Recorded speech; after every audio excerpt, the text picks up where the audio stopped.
好，咁去到第六條咯喎。咁第六條啦，首先咁佢就話啦，阿 Peter 咧就由 A 行去 E， 然後再行去 C， 即係其實佢實際嘅路咧就係咁樣嘅。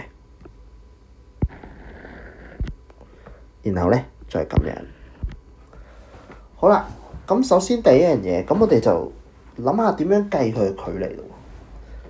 嗱，首先第一樣嘢咧，你知道其實 A 都係60噶嘛，因為佢係一個長方形嚟啊嘛。好啦，咁其實咧，我首先第一樣嘢，我先揾咗呢隻先，呢條先，然後咧按呢條，其實係咪可以揾到呢條啊？係咪？跟住啲角啊，長方形90度角，咦？咁我知道呢隻係幾多啊？35度，係咪啊？好啦，咁我哋就話俾人聽咯喎。咁咧角 dot AE 就等於90度減55度，等於35度啦。呢個都就咁講一講就得㗎啦。因為咧，其實正方形係長方形、正方形90度角呢個都係常識嚟啊嘛，係咪？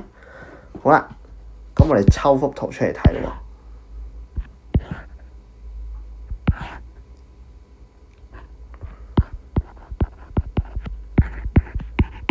好，咁咧我哋就可以開始啦。首先第一樣嘢，我哋先揾咗 AE 先啦，係咪？嗱，咁一樣啦。咦？60係咩啊？60係鄰邊喎，AE 係斜邊喎，鄰斜。咁所以咧，佢係一個 cosine 嚟，得唔得？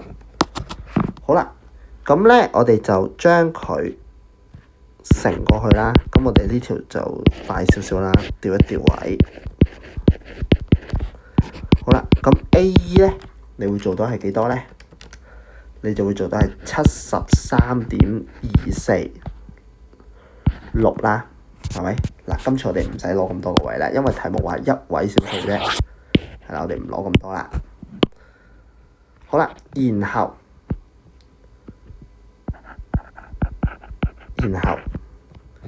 我哋要求 EC 啊嘛，但係 EC 唔係咁易求喎，但係 dot E 我哋求到喎，係咪？然後再將100減翻佢，係咪就 OK 啊？好啦，咁我哋繼續喎。咁頭先 dot E 咧，咁我哋用翻頭先現成嗰個啦，係咪？咁就其實佢係一個對邊除鄰邊嘅一個 tangent 嘅關係。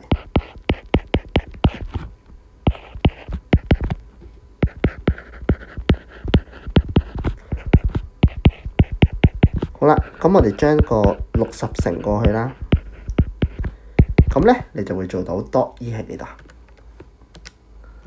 ？dot E 咧，你就會做到係42.012。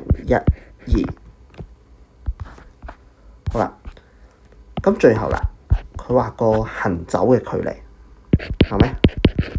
行走的距離，咁咧我哋就先將 AE 個數加咗佢先啦，然後佢係 EC 啊嘛，係咪？即係100減翻頭先42.012呢個距離啊。好啦，咁你最終咧，你就會做到個答案咧，就會係131.2米啦，得唔得？咁一樣啦，都係一位小數啦。咁我哋呢條咧就完成㗎啦。嗱，呢條咧就比較有少少難度啦。咁但係其實我覺得其實都做到嘅。咁所以大家就唔使太擔心。